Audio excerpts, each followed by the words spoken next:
اخاف ان عصیت ربی عذاب یوم عظیم، نبی تم فرما دو کہ میں خود اس بات سے ڈر رکھتا ہوں۔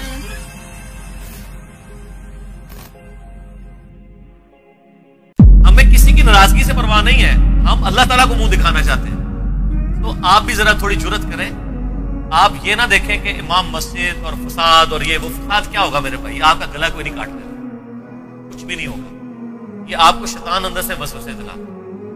آپ چپ کر کے سنت کے مطابق نماز ادا کریں، آپ کا عمل خود بخود ایک خاموش تبلیغ ہے۔ آپ ان کے پیچھے کیا اپنی دنیاوی منفعت کی چیز کو چھوڑیں گے؟ آپ کا کہیں دنیا کا فائدہ ہوتا ہو اور آپ کہیں گے جس کی وجہ سے میرے امام مسجد صاحب ناراض ہوتے ہیں، اس لیے میں یار یہ کاروباری میں نے بند کر، میں نے نوکری چھوڑ۔ دین کی باری آتی ہے تو فوراً کہتے ہیں جی فساد کھڑا ہو رہا ہے، فساد نہیں کھڑا ہو رہا۔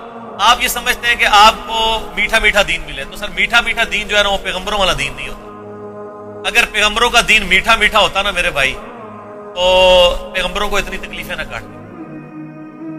یہ میٹھا میٹھا جو دین ہے نا، وہ دین وہی ہوتا ہے کہ وہ سب کے ساتھ کمپرومائز کر کے چلے۔ جو صحیح دین ہے وہ کڑوا ہے، اس کی مٹھاس صرف اسی کو فیل ہوتی ہے جو چل رہا ہوتا ہے، دوسروں کے لیے وہ کڑوا ہی ہوتا ہے۔ ورنہ نبی علیہ السلام کو کافر کیوں بار بار کہتے ہیں؟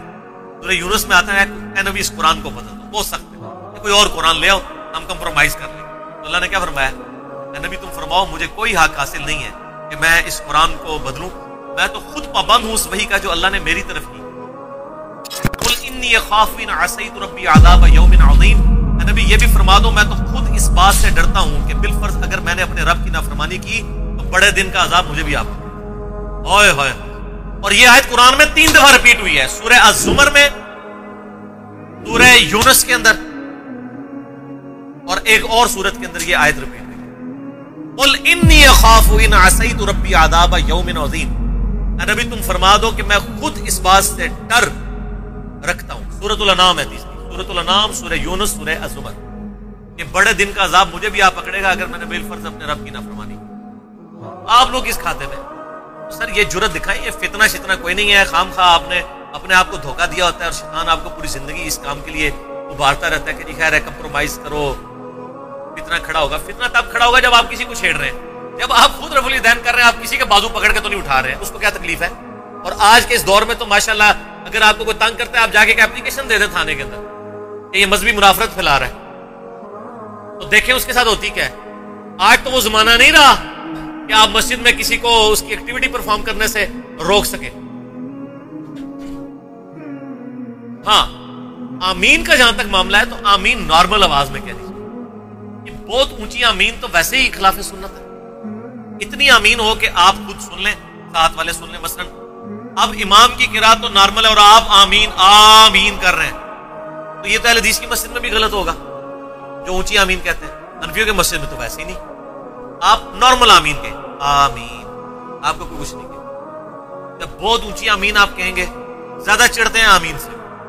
رفع الیدین کا مسئلہ نہیں ہوتا، رفع الیدین آپ ایک کونے میں مسکینوں کی طرح کر رہے ہیں، کسی کا کیا کچھ لے رہے ہیں، لیکن آمین میں آپ دوسری صف کے بھی کسی کونے میں کھڑے ہیں تو جناب سگنل آنا شروع ہو جاتے ہیں۔ تو آپ نارمل رہیں، تھوڑی مہربانی کیا کریں، کوئی مہینے میں ایک دفعہ امام صاحب کو کوئی چیز گفٹ کر دیا کریں، کبھی 500 روپیہ، کبھی کو رومال، کبھی کو خوشبو، تو سب کچھ جائز ہوتا جائے گا آپ کو۔ ظاہر ہے کہ یہ ایک تالیف قلب، اور یہ سنت ہے، میں آپ کو بتاؤں نبی علیہ السلام بھی نیو مسلمز کو گفٹ دیا کرتے تھے تالیف قلب کے لیے۔ میرا پچھلے دنوں ایک کلپ ریکارڈ ہوا ہے جس میں نے بتایا کہ نبی علیہ السلام نے غزوہ حنین پہ، صحیح مسلم میں آتا ہے، صفوان کو اور ابو سفیان کو، جو اسلام کے بدترین دشمن تھے اور فتح مکہ پہ وہ مسلمان ہوئے، 100 اونٹ دیے، انصار مدینہ کو کچھ نہیں دیا۔ جب انہوں نے شکایت کی تو آپ نے فرمایا کہ بات یہ ہے کہ میں بعض کا جس سے محبت کرتا ہوں اسے کچھ نہیں دیتا، اس پہ میرا اعتماد ہوتا ہے، اور میں ان کی تالیف قلب کے لیے دیتا ہوں تاکہ ان کے دل ایمان کے اوپر ٹھوکے رہیں۔ تو نبی علیہ السلام کی سنت ہے کہ کسی کا دل ایمان پہ ٹھوکنے کے لیے، یا وہ بندہ آپ کی مخالفت پہ نہ اتر آئے، آپ تھوڑا بہت اس کے ساتھ تالیف قلب والا معاملہ کریں، ان کو بھی مؤلفۃ القلوب بنا لیں، آپ طلقاء بنا لیں ان کو، لیکن آپ سچائی سے پیچھے نہ ہٹیں۔ البتہ اگر معاملہ آپ کے گھر تک، فساد تک پہنچ جائے اور آپ ابھی انڈیپینڈنٹ نہیں ہیں، بچے ہیں، اسٹوڈنٹ ہیں، پھر ذرا مسئلہ ڈیفرنٹ ہو جاتا ہے۔ اور آپ دکھ کی بات دیکھیں کسی کا بچہ نماز نہ پڑھتا ہو، کبھی امام صاحب نے کبھی شکوہ نہیں کیا کسی کے باپ کو آ کے کہ جی آپ تو مسجد میں آتے ہیں، آپ کی اولاد کو کبھی نہیں دیکھا. وہ اس کو بھی بدتمیزی سمجھتے ہیں کسی سے یہ بات کرنا. لیکن اگر کسی کا نمازی بچہ رفع الیدین شروع کر دے خدا نہ خواستہ، تو وہ امام مسجد کے گھر جی آپ کے بیٹے کو کیا ہو گیا، نماز نہ پڑھ رہا ہو. یہاں میرے پاس ایک بھائی آئے، کہتے پوری زندگی نماز نہیں کبھی پڑھی تھی، آپ کے لیکچرز دیکھنا شروع کیے، خوف خدا طاری ہوا، داڑھی رکھ لی، اللہ کی طرف لگ گئے، اب ہر بندہ سمجھاتا ہے. کہتا ہے پہلے میں نشہ بھی کرتا تھا، مجھے آج تک نہیں کسی نے کہا تم کس طرف لگے ہوئے ہو. کہتا نشہ چھوڑ دیا، برائیاں چھوڑ دی، داڑھی رکھ لی، قرآن پڑھنا شروع کر دیا، نماز رفع الیدین شروع کر دیا، اب ہر بندہ سمجھا رہا ہے کس طرف لگ گئے ہو. سر پھر ہم کیوں نہ کہیں کہ یہ کتی چورا نہ رلی ہوئی ہے. یہ لوگ جو دین کے محافظ تھے یہ دشمن بنے ہوئے دین. اسی لیے قرآن میں کتے کی مثال آئی ہے نا المحسوب کے لیے، سورہ الاعراف آیت نمبر 175. اللہ تبارک و تعالیٰ نے اتنے سخت الفاظ ابھی تو استعمال نہیں کیے، ان کا بیہیویئر ہوئی. آپ سر پیچھے نہ ہٹیں. وہ ایسے بچے جو میں نے جن کے بارے میں بتایا کہ اس طرح کا ایشو ہو جائے نا، ان کے لیے ٹھیک ہے کہ وہ رفع الیدین اور آمین کے اوپر وقتی طور پہ جب تک انڈیپینڈنٹ نہیں ہے کمپرومائز کر لیں، لیکن باقی نماز ساری سنت کے مطابق. ہاتھ باندھیں، جلسہ استراحت کریں، سجدے میں جاتے وقت پہلے ہاتھ لگائیں پھر گھٹنے، باقی ساری چیزیں رکھیں. صرف رفع الیدین سے ان کو چیڑا ہے نا، یہ میں ان کے لیے بتا رہا ہوں جو ڈیپینڈنٹ ہیں، جو یعنی معاملات کو ہینڈل نہیں کر سکتے، بچے ہیں ابھی، اور فساد کھڑا ہو جائے گا. اور ظاہر ہے کہ وہ تو آپ کے ابے کے جتنے دوست ہیں نا، وہ جب ملیں گے تو آپ کے ابے کو ذہنی مریض بنائیں گے. ہم تو بھگت چکے ہیں نا یہ چیز ذاتی طور پہ. تو یہ جو ابے کے دوست ہوتے ہیں نا، یہ بہت خطرناک ہوتے ہیں. تو وہ یا تو پھر آپ پریکٹیکلی ان کو علمی طریقے سے قائل کر لیں، اگر وہ قائل نہیں ہوتے تو کم از کم بڑی اسٹریٹجی کے ساتھ چلیں. باقی امام مشتوں کی پرواہ کوئی نہ کرے.